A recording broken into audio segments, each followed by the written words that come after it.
Hey folks, Zach Osterman here. I'm Insider Indianapolis Star. He's Mike Niziolek, Bloomington Herald Times. This is Mind Your Banners live for December 5th, 2024.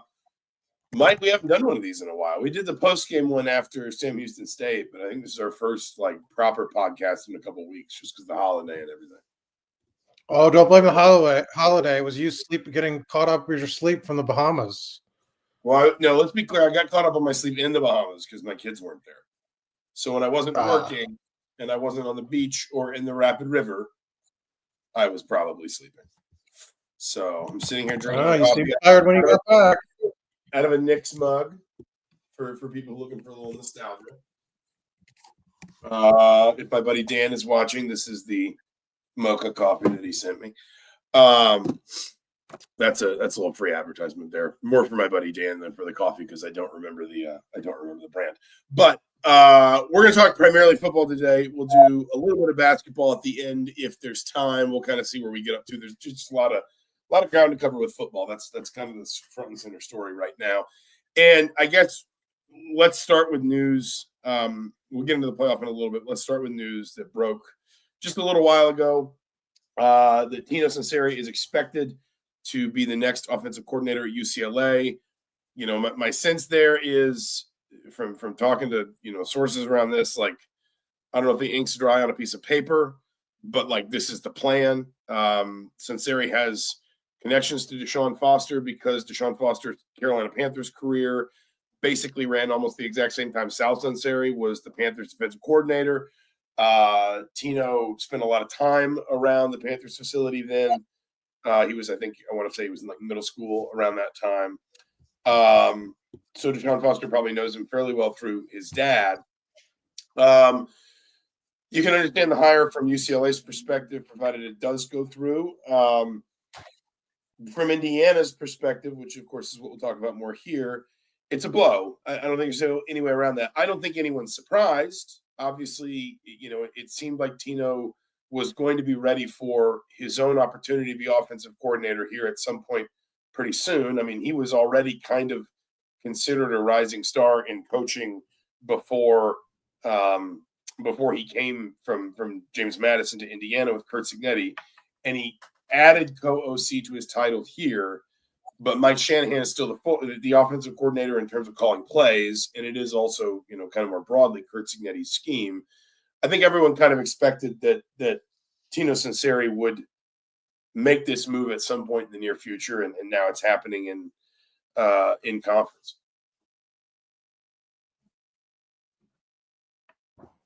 Yeah, sorry, my son's walking in the door, trying to limit the sound here.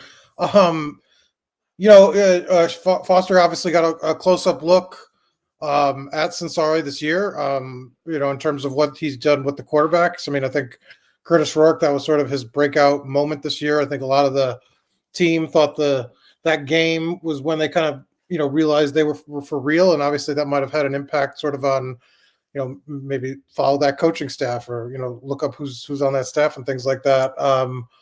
But it's hard to pass up. One of our commenters saying UCLA is a black hole with no NIL, but there's some truth to that. How do you balance taking a job?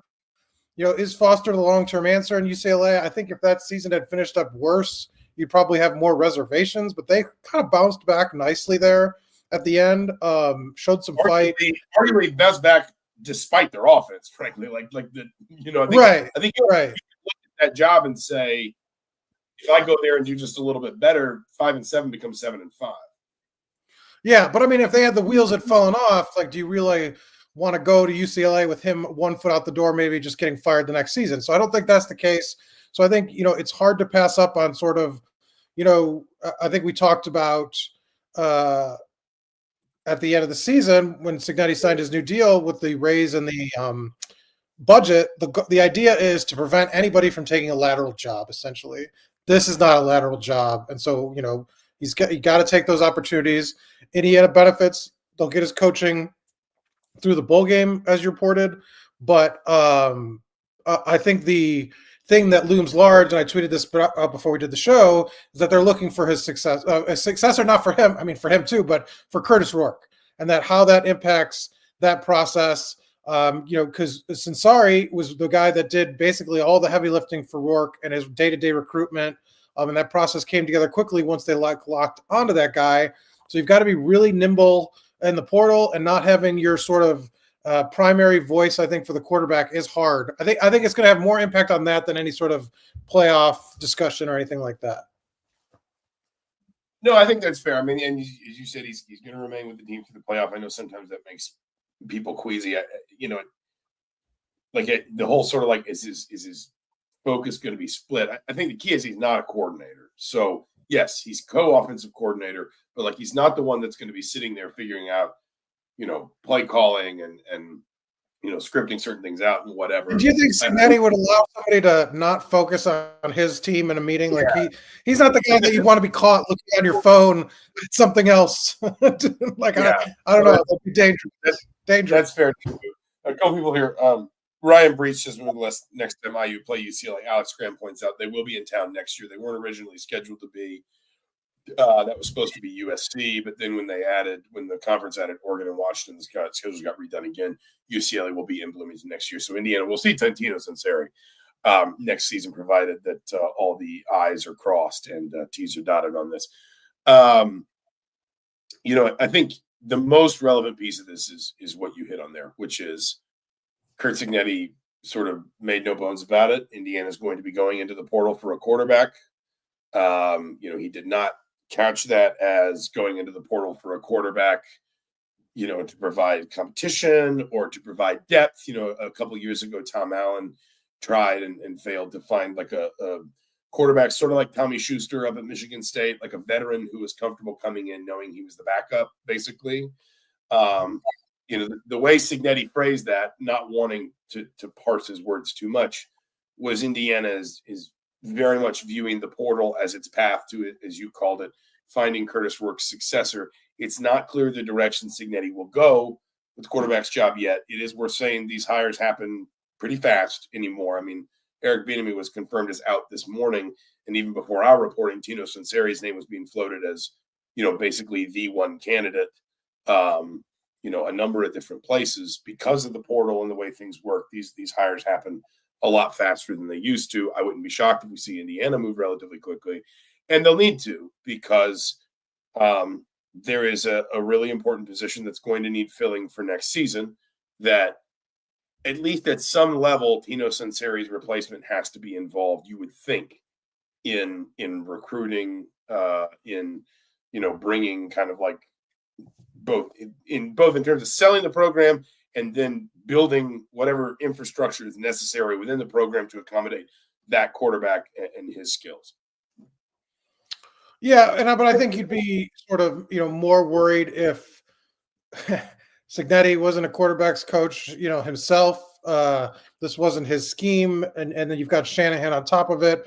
I do think that helps sort of this isn't like you need a guy, because I think the quarterback position is so important, particularly the decision making in Cignetti's offense, that you need a teacher and a mentor and somebody that you could lean on. But at the same time, like the worry isn't, I think, as great as it would be at a normal staff that wasn't sort of had all the guys still in place that really can keep the offense and kind of the offense. The discussion about the offense on the recruiting trail sort of on point, I guess would be the way to say it. The other piece of kind of the news we were able to confirm, kind of, I guess, companion piece to Tino Sansari being expected to leave for UCLA is that no one else is. And you mentioned earlier that the goal was kind of, that it seemed like the goal with the boost in staffing salary pool was to make sure nobody took what'd you call it, a lateral move, essentially, that nobody was going to leave Indiana if it wasn't for an obvious next step forward in their career. You're never going to, bat 1,000 in keeping assistants, even the ones you want. And every once in a while, you're going to get somebody who wants to try out the NFL, or, maybe they'll go take the same position at another school because their buddy's the head coach, or, somebody else threw them an extra $200,000 or something, even on top of what you could pay them. But I think that, broadly speaking, this is what, when you heard a lot of the chatter around Indiana negotiating Curt Cignetti's next contract, as much or more of it centered on stuff like this as it did Cignetti's own compensation. And the idea that if Indiana was going to be serious about building something around sort of Cignetti's leadership,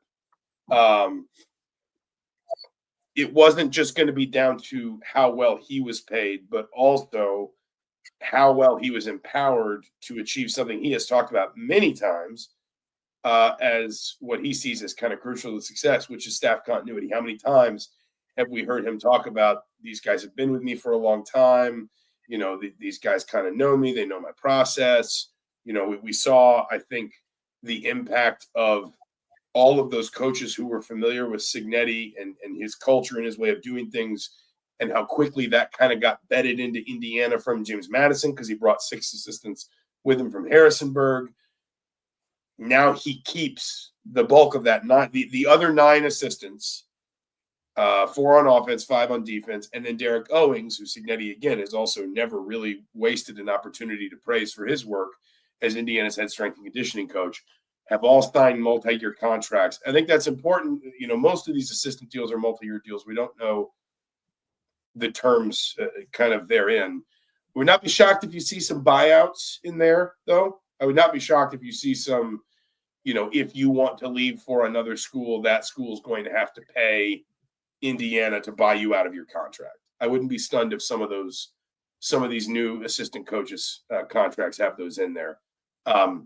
Because Indiana is now, and for the first time in a while, yes, you're losing an important piece to your staff, but you're still negotiating from a position of real strength, financially, competitively, in terms of Cignetti's history historically, to keep some of these players, or excuse me, not players, keep some of these coaches where they are, and keep the larger idea of staff continuity still pretty strong. I think we should say, you should couch it not leaving for now, because there are dominoes that could change guys' minds, spots open, and somebody wasn't expected to leave. I don't think, especially in the SEC, Big Ten of it all, that a buyout is going to stop anybody from poaching a candidate that they would want. But I mean, for now, they've locked him up, and I think you're feeling good about the staff where it's at. But either way, I think with the increased budget, I mean, you're just playing at you're the big fish now, right? Or one of them, in terms of having a staff that's desirable, having a staff that money to keep. I mean, all these things are good developments. And you hate, I think, for an IU fan to see Tino to leave. I think you'd have loved to see, at least one more year with what he could do with the quarterbacks before they kind of got like maybe a young guy in that they had developed. But like you said, this is kind of a good problem to have, right? To have desirable talent, to have coaches being well respected across the country. Like, I mean, in only a year's time, what Cignetti's done to raise the profile of the football program is fairly remarkable. And this is just the latest data point, isn't new, but I just think this is a sign where,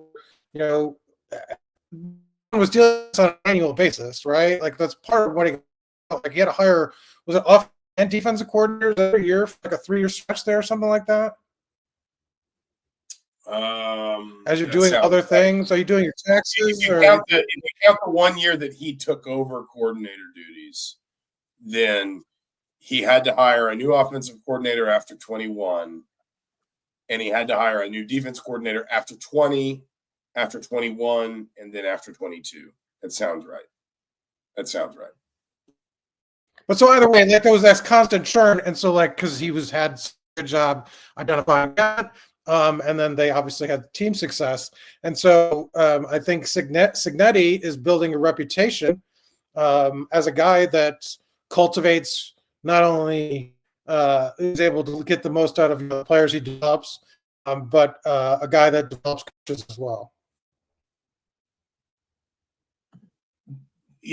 We've seen there's some people throwing up names in the comments. I really don't have any names. I mean, I would be surprised if there's not some sort of link to Cignetti's past. I think the way he connected with Tino Sunseri was number one, kind of the deep-rooted Pittsburgh connections, Cignetti being from Pittsburgh, Sal Sunseri being from Pittsburgh, and then number two, obviously, Tino's time on Nick Saban's staff probably did a lot for, just. Did actually what you don't remember the story he told?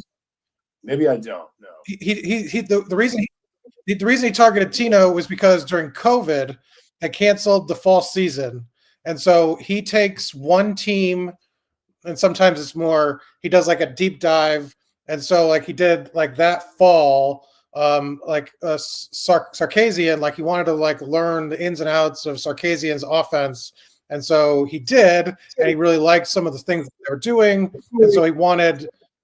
Sunseri was his like right hand man, so he wanted to bring that to hit. He wanted new stuff, and he wanted to bring some of that to hit his offense, and so that's why.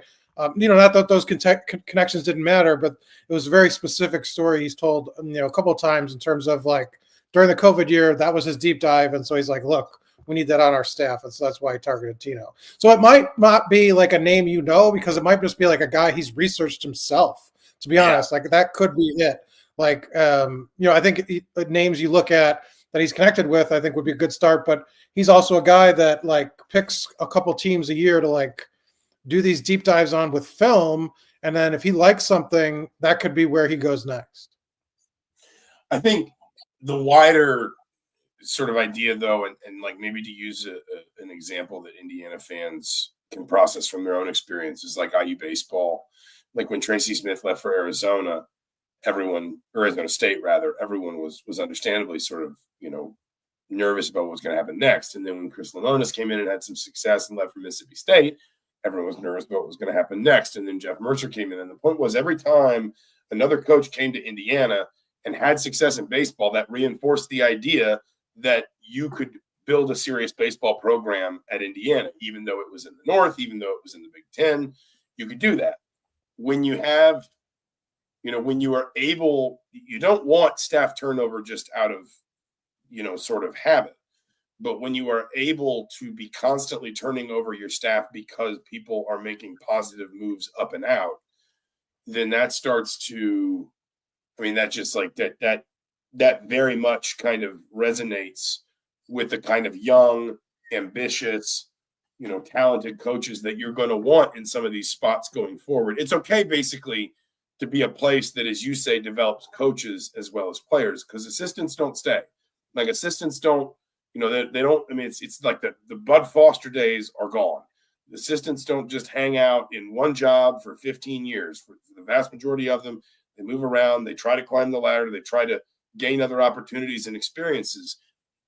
If you can consistently prove that you are the kind of program where they'll be exposed to good ideas and success and all the stuff that would make them appealing for the next job up, that's how you go hire the next guy, and he's just as good at the job.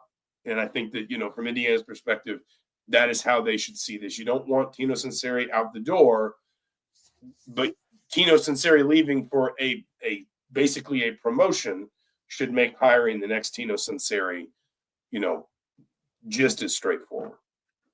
Well, and then I think the budget piece is big of it, because you have the budget to go get who you want. Like there's no limitation. He has no self-imposed limitations on his budget to go get Tino Sunseri's replacement. That's also why I wonder if there are buyouts in some of these other assistant coaches' contracts, because we think about buyouts in terms of, obviously like what you have to pay a coach to make him go, like a head coach you want to fire to make him go away.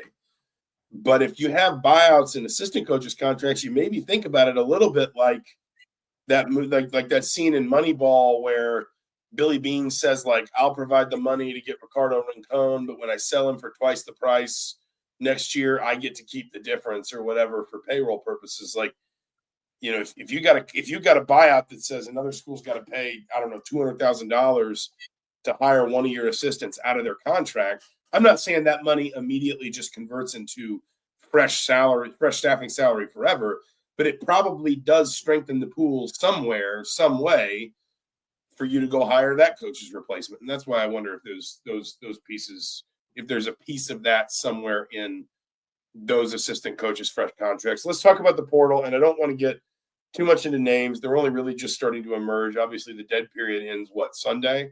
You can start having people on campus, I think, Monday. You're going to see, obviously, a flurry of, names running through town, and this stuff's going to move really fast. And I suspect it's going to move even faster for the schools that are in the playoff, because you're going to want to try and nail down as much of your roster while you still kind of got the momentum behind you of being a playoff team. You're not going to want to just say, oh, well, we'll leave it until, the end of the window and then figure it out there. You're going to want to ride that momentum while you can. But just from a broad, you mentioned quarterback there a little while ago. What are the other positions from your perspective you are looking most closely at? What kind of player is Indiana looking for here? How high profile is maybe Indiana aiming? Like, are there 2-3 positions that really kind of jump off the page for you that you think Indiana is going to sort of have at the top of its wish list, basically? Well, I think the calculus remains the same from last year in terms of like production over potential. Like if a former 5-star is going in the portal and he has not played in 2 years, like that's not a guy that I think is going to be much of the time on their radar. I just like some of the more like quote unquote attractive names that you see players like, oh, like go after this guy. He was a former 5-star top 100 recruit. If he's not a guy with any sort of resume, I just don't think that they're going to do that. I think I've seen just like 2 offers publicly announced so far from players that have been targeted, just like the guys that have lost coaches can be targeted and graduates can be targeted. One was a receiver, a freshman who had a breakout freshman year from Tulsa. The other was an App State. Somebody in here saying bring back Kevin Wilson. You never know. There you go. The other was a App State defensive end, defensive lineman that had all conference honors. And so you could kind of see, I think, that the production, they're not taking flyers on guys. Like they need like 15 guys to be immediate contributors again if they want to carry over the success. And I think when you're talking about positions, I think you're looking at the 2 I just named, receiver and defensive line, end and tackle, are going to be major priorities. And I think quarterback's 1A and 1B, because I don't think your starting quarterback, this is my thought, is on the roster currently.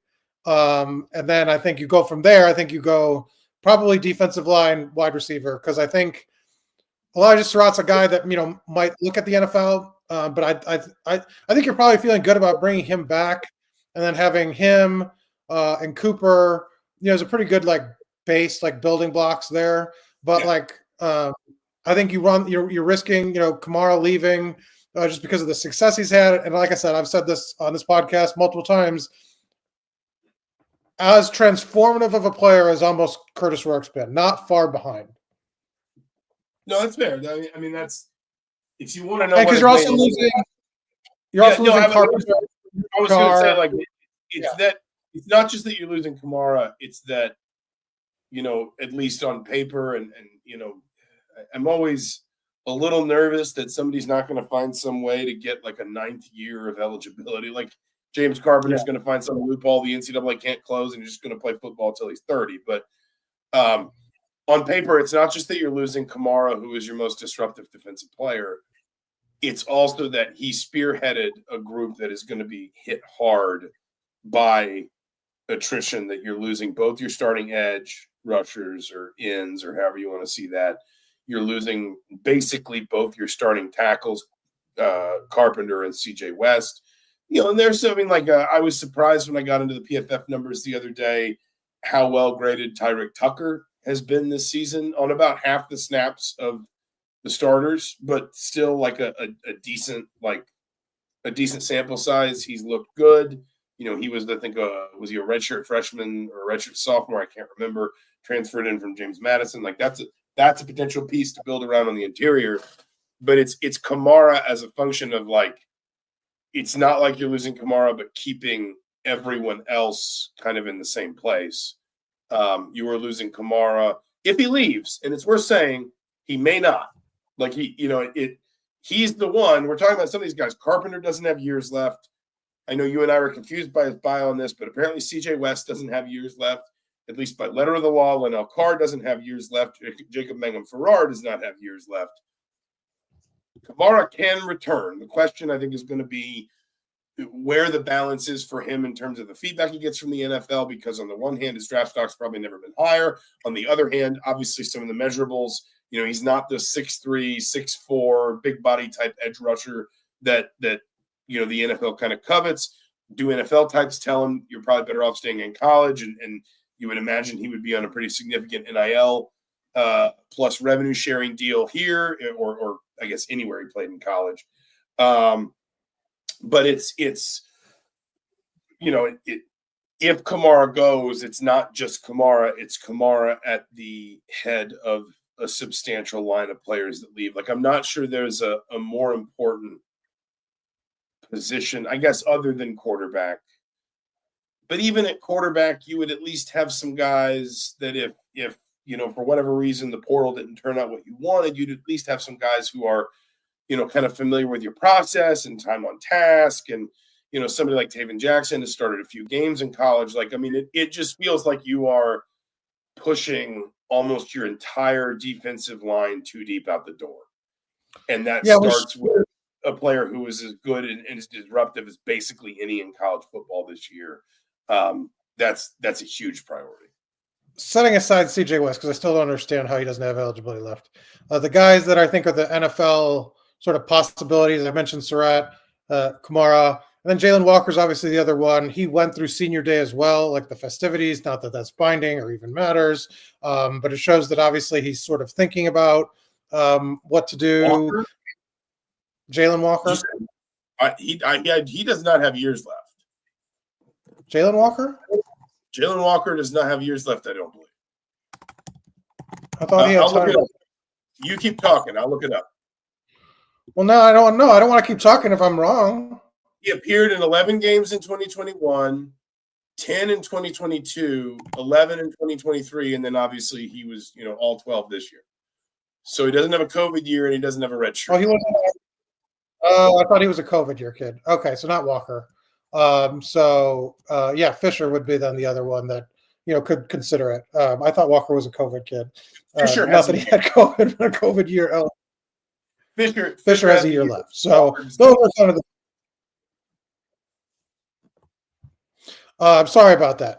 So Fisher obviously could, but I think those are kind of your NFL sort of guys. Carter Smith, has he done enough? I mean, I don't think that the offensive line sort of got the attention necessarily that, would lift him there, but obviously you have a ton of seniors anyway. So, I mean, I look at, they stick to the 85 limit. I think they got at least like 15 spots now. And, that could sort of go up as, they do lose a few guys after the season because, there will be some attrition somewhere. That's kind of the other piece of this that's like, it's obviously hard to kind of determine. Like, we can sit here and say, and listen, Indiana is operating from a position of strength, but we can sit here and say, well, they got these players coming up and, this guy, he looked promising in maybe limited snaps or whatever. You look at like corner, for example, like on paper anyway, you should get D'Angelo Pons, Jameer Johnson, Jamari Sharp, I think JoJo Johnson, and then 2 freshmen back. Like, on paper, you're fine at corner. But all it takes is one guy saying, I'd like to go test, my, like D'Angelo Pons saying, like, I'd love to know what's out there for me in the portal. Or a guy like Jamari Sharp saying, it's really fun playing here because we're winning all these games, but I would like to start and I would like to play more and I would like to, increase my opportunity for exposure to get to the next level. And then suddenly what is not a problem position kind of becomes one. And that's where, like, I know you and I had an off-air debate earlier this week because I had you look through my sort of like portal needs, kind of pieces. And you felt like I was overestimating a little bit in the numbers. And I probably was, but I was trying to build in for the idea that you're going to lose some guys you don't expect to, whether that's starters, whether it's, whether it is reserves that maybe you hoped would stay that decide they want more playing time. Like, listen, I mean, Ohio State had 2 starters that transferred in from Alabama. Now, I know some of that is probably influenced by Nick Saban retiring and, people looking further afield. But what I'm trying to say is no program is immune to players losing, or no program is immune to losing players it doesn't want to in this era. And just because Indiana's had a successful season and has a good coach with a good staff doesn't mean that you're not going to maybe get hit with a couple guys you don't expect to go in the portal that decide actually, or in the case of someone like Surratt, maybe try the NFL, that you think like, oh, we thought we could count on them being back next year. It turns out they're gone.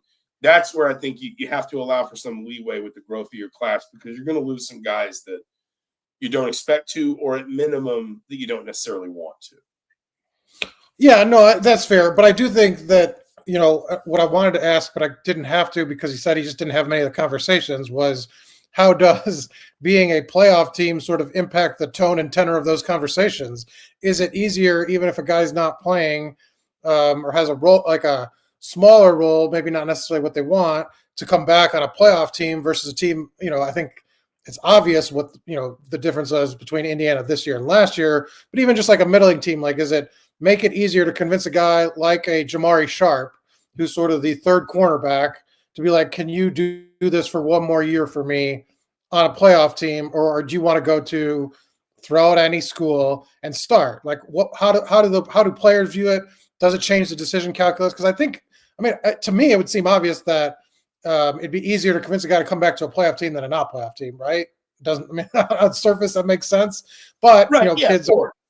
It's more appealing. I'm saying, like, even the biggest schools. Like Oklahoma's starting quarterback went into the portal. I understand Oklahoma had a disappointing season, but I'm guessing Oklahoma's still, got one of the most robust NIL setup going, and it's starting quarterback starting portal. Like that. I just feel like you're just not talking about. I essentially agree with what you're saying. I'm just saying instead of like 10 guys you're losing, maybe it's 5. Like versus whereas past years you're losing like whole waves of guys where you're talking, like you said, one guy here, one guy there, and that's such a better place than having to just flip over everything every year. And Cignetti knows he's trying to balance out the roster a little more, and this year you're leaning still more towards the transfer portal, but you're still starting to see, I think, it creep in that you have a couple positions where you might not need any transfers.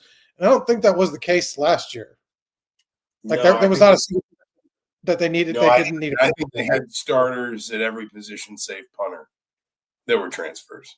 I think, even the long snapper was a transfer. So no, so, I agree with you. I don't think you're looking at anything remotely resembling the turnover that you had last year. It's more just kind of a way. It's almost kind of a warning of like, hey, Curtis Rourke's going to leave. And a guy like Mikhail Kamara is going to have a decision to make about the NFL. Just don't get caught flat-footed, and this is more for fans, really, than anybody else. Don't get caught flat-footed if somebody that you can tell Indiana doesn't want to leave. And I'm hesitant to use names because I don't want somebody to mishear it and be like, oh, the Indy Star said so-and-so is looking at the portal. Essentially, somebody could be offered, because tampering is robust. So somebody could get, approach a backup quarterback or a guy that didn't play very much and say, like, we've got a spot for you. You can play with us. Like, it could happen, and then that's why they leave. You just never know. Yeah, exactly. No, that is absolutely like the reason I use the Ohio State comparison is that, like, again, I know some of that's affected by Nick Saban leaving probably, but it's not just losing guys because they want the obvious step up. Sometimes it's losing guys because somebody else can make more room for, once we hit revenue sharing, this stuff is going to behave a lot more like an NFL salary cap. Like it is. And it's obviously not at that level financially, but it's going to behave a lot more like that. And you are going to see, programs that, will just kind of like, they'll get a hold of like, some star safety, and they'll say, we're going to pay you more than any other defender on the team, in the same way that NFL rosters have to make those decisions about who gets the big contracts, who gets the long contracts, all that kind of stuff. But right here and right now, like you said about tampering, all it takes is one team making a call and saying, we got 3 times what you were what you're on right now waiting for you over here because we've got a big hole to fill, and we think you might be the last piece to winning a conference title or getting to the playoff or whatever. Mark Hess, by the way, this was a comment scrolling back a little bit, but he said something like, how long until how many years? Here we go. I'll put it up. How many years until the NCAA allows teams to loan out players so they get PT? Like, we'll not get into it today, but this is my TED Talk is transfer fees for college players and the idea of setting up an ecosystem that looks something like European football. So someday. Could you also share his comment about Kevin Wilson? Is that true that Kevin Wilson only had 12 Big Ten wins in how many years? Let me check, but that sounds right. He was at Indiana for 6 years. Kevin Wilson. That's an amazing stat. Our good friend Kevin Wilson, who said Mark driving the discussion. Yeah, he was 12-37 in 6 years at Indiana. He won no Big Ten games, 2 Big Ten games, 3 Big Ten games, 1 Big Ten game, 2 Big Ten games, and then 4 Big Ten games in his last season. Obviously, I suppose there's a little bit of mitigation for our old friend Kevin as it relates to the fact that he only coached 1 year in the 9-game conference schedule. So if you'd given him an extra opportunity, maybe he'd have a couple more wins, but still. Shellcracker Lover asked what defensive ends in the portal are we pursuing. Like, I mean, it's hard to say. Like the total tonnage of players that are going to go into the portal, if they're not already declared, are going to hit the portal over the weekend and into the beginning of next week. Like, don't try to track all the names. You'll lose your mind. Just sort of like it's the start of the avalanche because the undergrads can't officially enter till Monday anyway. So you're going to see the names ramp up here the next couple of days. I think what you should track is just the offers that get publicly reported. You'll see then by kids sort of what pool of players they're targeting, essentially. That's probably the easier way to do it. I mean, sure, there's going to be other worthy guys out there, but I mean, there's so many names. I mean, you can come up with lists at every position of worthy guys, but just pay attention to the guys that they're offering.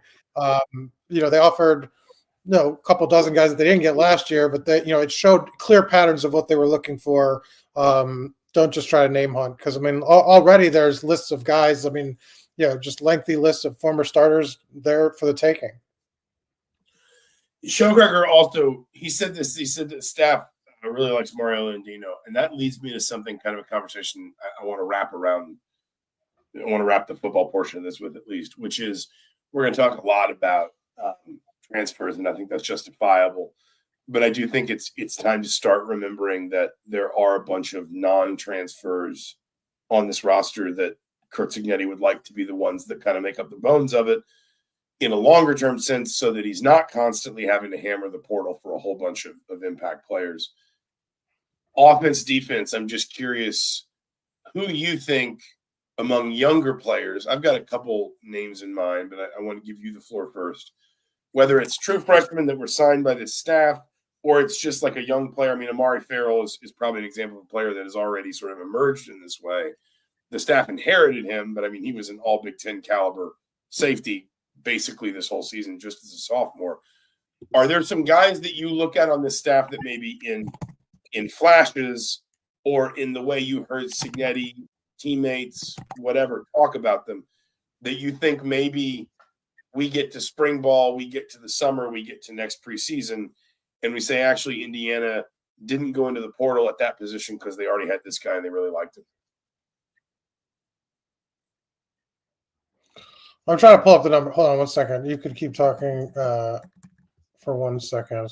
Well, so the class last year, the high school signee class was – what'd you say? I was coughing. And I muted myself because I was coughing. Oh, okay. I gave you so they had 17 signees. I think it's – I got you. They had 16, I think, signees. 17, I think one wasn't a scholarship player, but 16, 13 of those guys redshirted. So if you're looking for guys that'll take a step forward, I think it's the guys that they trusted to play. Charlie Becker at receiver is a guy that they really liked. Landino's one of them, and then Daniel Ndukwe was the third guy that only one of 3 true freshmen who didn't redshirt. So those are 3 guys that they obviously have built an amount of trust. and are sort of trending towards bigger roles. Did you mention I think Hardy? you're probably going to see. Did you mention? But he wasn't he like a? Was he a true? I didn't, but wasn't he not like a true freshman? No, he was. He was coming from. But didn't he have a year? No, I don't think so, because he was coming from a Naval Academy prep school. So, like, if you want to go to one of the service academies, sometimes if you don't have like an ROTC background, you have to go to a prep school. The idea is mostly just I had a friend who played for Navy. The idea is basically just like they need to put you in the environment where you're expected to be like up at 5 o'clock every morning and observing like military protocols and all that, and just like make sure you can handle all that before they take you into the academy proper. So I do not believe that counts against his eligibility at all. That basically is just like the same as if he'd, done like a post-grad prep year in basketball or something. I got you. So yeah, so it would be the other, because he's been obvious, and he's trending in the direction of more playing time as the season's gone. Did you have any others? You said you had some other guys that you were eyeing. Well, yeah, I mean, Landino's interesting. I mentioned Tyreek Tucker, who I feel like I know he's not a freshman, but he is a younger player. He was kind of an afterthought as a transfer from JMU because they got other more high-profile guys from JMU. And I can pull up PFF's numbers while we're talking here, because I was looking at the PFF numbers when I was putting together my my all-conference teams, just because I like to kind of do more than just like what my eyes see, because I don't always I'm not able to watch every player all the time. And I thought Tucker had a good year, but it surprised me when you pulled up interior defenders. He's actually the 6th highest graded defensive tackle or interior defender, if you use their terminology, in the league. The only players in front of him are 3 guys from Michigan: Graham Grant and Rayshon Benny, and then Derek Harmon and Jamari Caldwell from Oregon. He received an overall grade of just under 80, 79.7. 85.5 against the run, 68.3 against the pass. To give you kind of an idea, CJ West, 83.4 against the run, 68.8 against the pass. And Tucker, I mean, again, he did not do starters numbers. Like Mason Graham and Kenneth Grant played 548 and 547 snaps respectively at defensive tackle. Those are 2 guys from Michigan that both have a chance to be first-round picks next spring. But like Tucker played 279 snaps. That's not a small number. Like, that's not a small sample size when you are evaluating a guy that is a fair bit younger than a lot of the other players around him. He's a redshirt sophomore. He's not draft eligible until 2026. So he's got like some runway left to keep developing. And again, I think just because we wound up talking so much about guys like Kamara and Carpenter and West, we kind of like overlooked the fact that actually Tucker took some real strides forward this season. I thought he got better from game 1 to game 12. I thought you could see why the staff brought him from James Madison, even though unlike a lot of the guys that it got early on, because I think Tucker was a slightly later ad, unlike a lot of the guys that got early on that like were guys that were, 2 and 3 year starters, or they were freshman All-American, whatever. He had kind of a lower profile, but like, I think he's the sort of player you maybe build your defensive line around a little bit. Not necessarily that he can be Mikel Kamara level, but if you do have to replace literally every one of those other guys, then I think he's the sort of player you sort of put on the board to begin with. And you say, we've got him, we can count on him. Now we build out from there. I did really like Elijah Hardy. I mean, he had that cameo in the Western Illinois game, and we thought, it's kind of, that's just because of the competition. And then he was on the field a fair bit against Northwestern and looked a little overwhelmed. At least I thought at times. But, I mean, he really seemed to grow into the season as it went along, him and Isaiah Jones. Then the other ones I would just be curious about more because of what we saw in the – Hey, go back. Who? I don't know any – they don't have an Isaiah Jones on the roster. You're talking about Bones Jones? Thank you. No, you're talking about Bones Jones. Thank you. Bones Jones. The name his mother gave him, Bones Jones. But for people who don't know, that's Isaiah Jones' nickname. And trust me, everyone in the program uses it at every possible opportunity.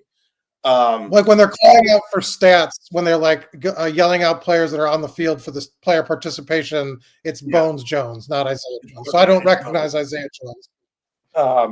I'm also I'm more curious. Like I'm not gonna like stand on this as some guarantee. I'm more curious about some of the young offensive linemen that I thought had good moments in preseason that I didn't really expect Indiana to throw into the fire this year. That's some guards and some tackles. You know, if Indiana can get Nick Kidwell another year and he wants it, then you might be in a position where you only need to replace, you know, because I think Bray Lynch could kick into center. I think he could. So then you might be in a position where you only need to replace one offensive lineman if you can kind of keep everybody else steady. Drew Evans obviously had a pretty significant injury, so you don't want to put too much on him. But the point is, Indiana, I think, is going to be in a position to have somewhere between 3 and 4 linemen potentially kind of comfortably slotted in, even with the attrition they're going to face with Mike Kadick going, Trey Wettig going. I just wonder if like an Austin Barrett or if one of those young guys kind of makes the step up, or if Indiana looks at it and says, we need to go get another Trey Wettig. You know, we need to go get another Nick Kidwell. But those young linemen, this is more just like eye test and me thinking they had some good moments when we were able to see them in the preseason. I didn't really expect, except in case of emergency, to see them in the regular season. Cignetti, you know, from very early on kind of talked about how his offensive line. He doesn't rotate a lot. And we saw that, you know, I mean, there were games in the first 2-3 months of the season, or 2 months of the season, where, you know, Indiana basically played the same 5, essentially the entire game. But I'm curious if 1 or 2 of those guys could rise up either as a redshirt freshman or maybe a redshirt sophomore into a more meaningful role next year, because there will be some opportunities along that line. And my sense of Bob Bostad, having obviously covered him for a couple of years now and also talked to people who covered him in Wisconsin, things like that, is that he's obviously not averse to a transfer. He started multiple transfers this year. But I think he's the kind of coach that trusts his methods and trusts his guys enough that he might be more comfortable in a lot of situations elevating a guy rather than going out and looking for a 1-year fix, if that makes sense. Well, I think that's evident in what they've done with the transfer portal. You know, with him, you know, they've added the 2 Wisconsin guys, 2 guys with connections that he had coached, and then the other guys that they had added recently with the JMU guys that obviously Cignetti had a lot of trust in. And I think when you look what they did this year with Evans and Lynch, you know, guys no starting experience. One was kind of thrown into the mix when Kidwell got injured. But he's obviously feels like once he's developed a guy, he can have, you know, trust in them. And so I think you're absolutely right, where it's a spot where you might not see a ton of ads. Like they might just try to open the competition up for, you know, if they only open starting spot, like if Kidwell to come back, you don't have a ton of holes to fill. So I think that, like what you said is right on, that, you know, it's not necessarily a volume spot in terms of transfers, but they will like leave open opportunity for young guys to sort of take over. If you want to, Donald Myers' comments about running back, that's another interesting position. We had talked about that when you'd send me your transfer list. You know, can Green and Black take over? What will they do? Because obviously they're losing Tyson Lawton, Justice Ellison, Solomon Van Horst, who obviously didn't get a ton of run at running back, but was a specialist. But they had like 8 running backs on the roster in this last year. And it's a position that they like varied skill sets. So I can see him adding a lot of guys, even though it will be interesting to see if he just considers Green and Black sort of like the natural sort of tandem to succeed Ellison and Lawton next year. Because I could see it going both ways and just being a competition this spring and kind of shaking out that way. But I don't think it's going to – I think he's going to add at least 2 running backs to that room. That's just based on how they built the roster last year. I agree, because I think they only signed 1. Now, you know, you never know if like a guy plays one position in high school, but he's going to play Stevie Scott is a great example. Indiana signed Stevie Scott. He was considered a linebacker by some recruiting services, but he only ever played running back in Indiana. You know, I mean, like I mentioned this in that story, like Black and Green weren't terrible this year. And admittedly, Green in particular got a lot of his carries in mop-up duty and garbage time. But like between them, you know, 75 carries for 452 yards, which is just like back of a cocktail napkin math, is more than 6 yards a carry. 7 touchdowns between them. Green in particular had some really explosive moments. Black obviously knows the staff. He was one of the players that came over from James Madison. I do wonder if, there's an extent to which Indiana felt like it could set that up where it was sort of like Ellison and Lawton this year, and at least one of Green or Black, if not both, next year. But I agree with you that I think they will still hit the portal because as things stand, they're only bringing one. I think they only signed one running back last year, maybe two, but I think only one out of high school, Kobe Martin Fishers, and they only signed one this year. So I would be surprised if you don't see some incomings there. And I think the other one, I think you might have mentioned this earlier, but if you didn't, when you talk about receiver, I think we're talking about a very specific skill set of receiver. I think they'd like some more depth at the boundaries, but it's those slot receivers. It's the receivers that are going to excel. Basically, they all kind of wound up with the same body type this year: Miles Cross, Miles Price, Keyshawn Williams. I think what it is more than anything, though, is number one, guys that aren't afraid of some physicality. When you think about the way Keyshawn Williams ran with the ball, when you think about how well Miles Cross blocked in the run, like they ran that sort of Miles Cross pulling trap dive play a lot. And Cross was the one who had to come through and kick out either an edge rusher or a linebacker a lot of the time. That's not a small thing for a receiver to do. I think that you're looking for kind of that willingness to embrace physicality. And then I think the other piece really is guys who eat up yards when you get them moving downhill, because so much of what made that position successful this year was not just Rourke's ability to make those quick throws, those quick drop one read throws, but also the fact that when those guys caught the ball, they were moving fast. And, Indiana wound up one of the better teams in the country in yards after catch. And a lot of the time, it wasn't because, Rourke was taking the top off the defense for some deep shot and somebody was running it in. It was because Rourke was hitting a 3-yard slant that was then going for 8 more yards on the ground, because you had these guys that they ran tough and they moved fast. So I think that it's that kind well, and I think you're looking for guys. Well, it's guys with specialist skill sets as well, and they'll need to replace the punt returner. So that's the kind of guy that they want. The guy that's going to compete at kick returner, compete at punt returner, and have those and carry over those skills to the offense. And they use them a lot. And they really Keyshawn Williams and Miles Price were like interchangeable.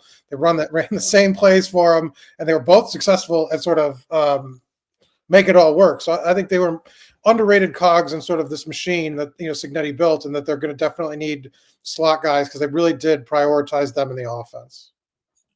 I want to add this last one. Hooperazzi just asked, could any of the high school guys that signed yesterday play next year? I want to add that largely because we have not talked about the high school class at all. And I think part of that is, in fairness, just the climate around college football, that signing day, high school signees, you don't have to throw.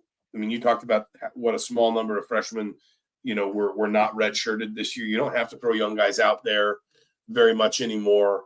You can stay older as long as you've got kind of the NIL and the framework and all that to be able to do it. And I will admit freely that I've only really watched, tape on these guys. So when I don't want to speculate too much. What I would look at more, I think what I would say more than anything else is, if you're looking at some of the guys in this class and you're wondering who might play early, I think probably the question to ask is, are there guys that are stepping into positions that are going to need it? So, for example, obviously the highest rated signing in the class, Byron Baldwin, top 200 player, who's committed to Indiana, then decommitted, looked like he might go to Colorado, came back to Indiana, signed yesterday. If Baldwin stays at safety, that's where he plays in high school, you would imagine there might be, if those skills translate quickly, there might be a little bit more of a runway for someone like him to play early. Maybe not start, but at least play, because frankly, Indiana's just going to need safeties. They're losing Josh Sanguinetti, Terry Jones, Sean Asbury. Obviously, they got Amari Farrell back, but Indiana, a lot of the time, essentially plays 3 safeties. So there's going to be a fair bit of playing time up for grabs, even if a guy like Bryson Bonds uses his last year. So I think you can look at like a guy like Byron Baldwin maybe, but like I really will just more broadly say in this era, you don't have to lean into freshmen nearly as much. And I wouldn't be shocked if you said, I think, what was it, 3, maybe 4 guys that didn't redshirt 4 guys, this year, yeah. Freshmen. I wouldn't be shocked if we see a pretty small number again next year, if obviously things go according to plan. Well, I think outside of a few schools that have to promise that kind of playing time, where you get like a top 50 guy, Cignetti's like a developmental guy where he wants his freshmen to take a year.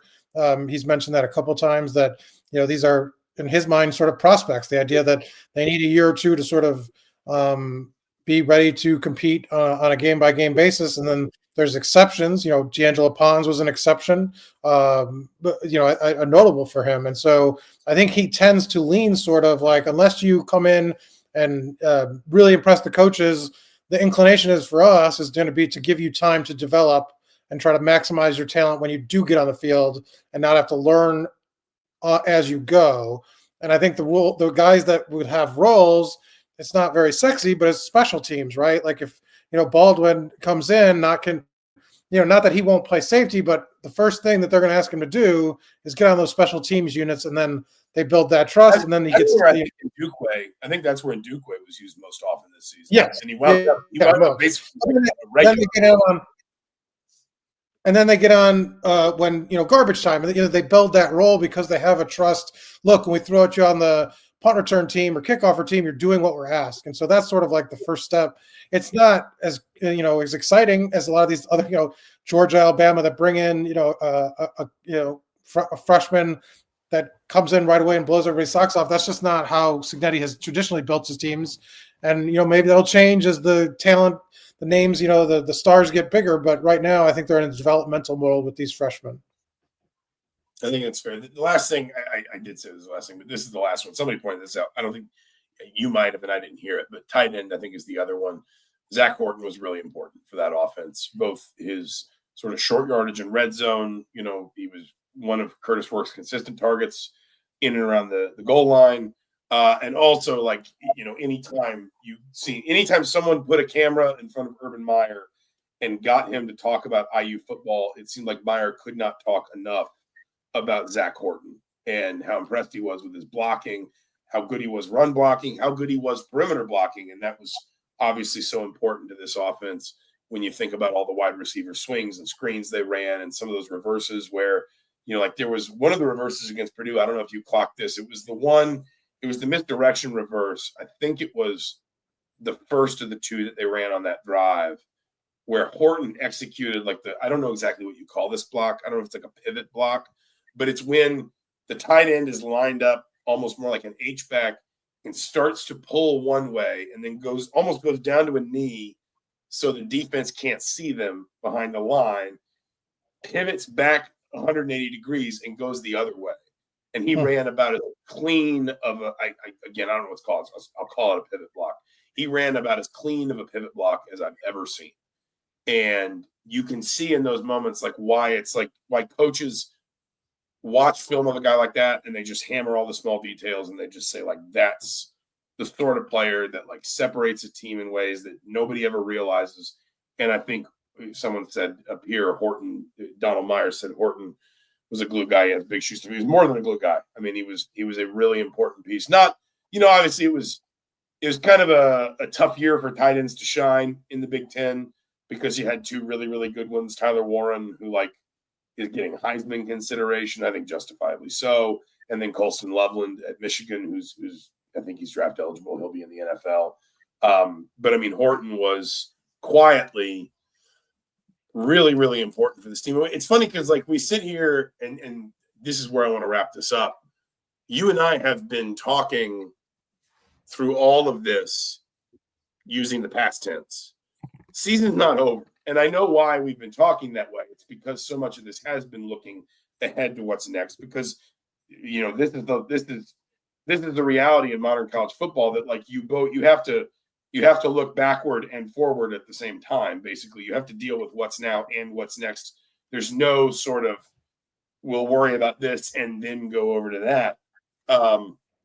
But Indiana ninth in this week's playoff top 25. You and I talked about it a little bit on the post-game podcast after Sam Houston State. It certainly seems like Indiana is firmly in the playoff now. I don't think there's any question about their bubble status. The Ward manual more or less made it sound like you're not going to move from where you are unless you play this weekend, and that can affect your seeding or your ranking. But this means I think Indiana is, on the one hand, probably not going to host, but on the other hand, certainly locked into the 12-team field. And now it's a question of where the Hoosiers are headed in a little over a week's time. Yeah, I'd pay close attention to the Big Ten title game and obviously the SEC title game. I don't think anything other than those are going to sort of impact Indiana hugely. I think they might even sort of just switch out. If Georgia wins, it just could be simple as Indiana gets Texas. I think there's a very small grouping of teams here. The top of the list is, Penn State, Notre Dame, Texas, and Georgia. I think Oregon's going to win this weekend, and Oregon will get the 5 seed if they lose. So I think it's those 4 teams that really are in the grouping that Indiana could sort of face in the first round. Obviously, they have Georgia right now in Athens. We talked a little bit about the other night. I mean, disagree. What's your sort of take on, I don't know, the overall playoff picture of it all? Because I think we all agree that Indiana's a playoff team. There's nothing they've said it without saying it. They've said it.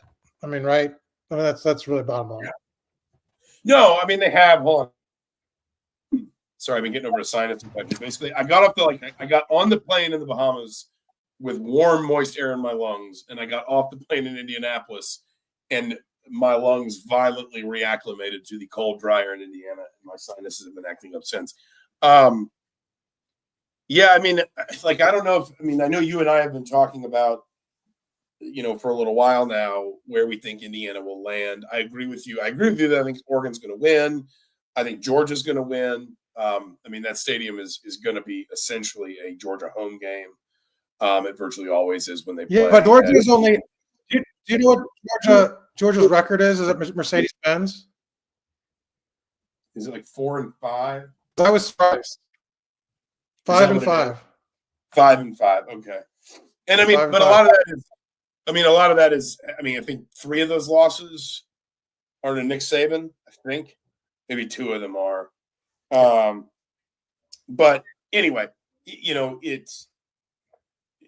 I think Georgia and Oregon, if I'm sitting here and projecting it, will get the auto bids out of the SEC and the Big Ten,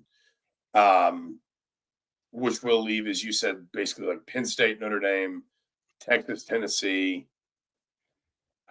I mean, I personally, I think they'd wind up just with the way if you kind of look at it, I think the Notre Dame matchup might be a little harder to arrange.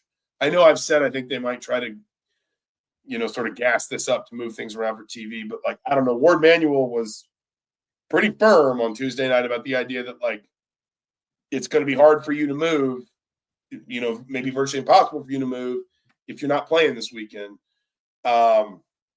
Which makes me think that it's more. But if Texas and Penn State, which are ahead of them now, lose, they just bump Notre Dame down, and then Notre Dame at 7. Well, but no, Notre Dame, because Notre Dame can't host, so Notre Dame could wind up basically probably with the 6-11, I guess. I don't know. To me, it's how they split up. It's how they split up that group. It's how they split up the loser of the Big Ten title game, loser of SEC, and Notre Dame. And does Texas State go behind Notre Dame or keep above them? And so the way they would draw Indiana is essentially as if Penn State and Texas remained above them at the 5 and 6 in some order, and then Notre Dame gets the 7 seed, and then that gives them Indiana. So it's just how they view that trio. Yeah, Indiana's the 9, but they drop to the 10 because they get jumped by one conference champion, right? Is that right? I don't even know if Indiana moves in that scenario. Indiana would have to be bumped down, I think, 2 spots in that scenario because they have to get jumped by 2. I don't know. I don't know why it is so hard for me to wrap my head around the whole idea of ranking versus seeding, but it really is. One or the other. But let me ask you this. We'll end with this. So what's your prediction? So if you're predicting Georgia and Oregon to win the title game, then who does Indiana get? I'll do the cleanest one I can. Texas. Like the cleanest one to me is just. You think they swap? And they just swap them, and Indiana plays Texas in Austin, and you and I eat ourselves to sleep for 3 days on the best barbecue in the world. Georgia just is such a weird team to me. I don't know what they're going to do. I think if they lose, I think they stay the same in terms of seeding. But I don't really. When I saw how poorly they've played at Mercedes-Benz, record-wise, and I know they've played really tough competition, but that it hasn't really been a home field. Even though it is a home field, I don't think for sure that they win, and so I think it might stay the same. My prediction just might be Georgia. All right, there you go. Then we eat ourselves to sleep on Mama's Boy biscuits, and we host. We can do a live podcast from Creature Comforts, beer and podcasting. Do you think we get I don't know do you think we'd have to set that up? Or do you think we could just be hey, we're going to be over at a table in Creature Comforts. Just stop by while we podcast. I feel like I think we can do that. We got 56 people here. We get 56 people. And it's an old, the tap room is an old, auto repair shop. So it's it's got big bay windows. Anyway, we'll worry about that when it's time to go to Athens, one of the great college towns. We'll leave it there for now. He's Mike Niziolek. I'm Zach Osterman. We didn't get to basketball today. We will do a little bit more on basketball soon, maybe next week. We'll know where Indiana's going for the playoff, but maybe just kind of do something that leads into Indiana's Big Ten games next week. But for now, for the Indianapolis Star, for the Bloomington Herald Times, I'm Zach Osterman. Thank you so much for listening. Thank you all who joined us for watching. We will talk to you soon.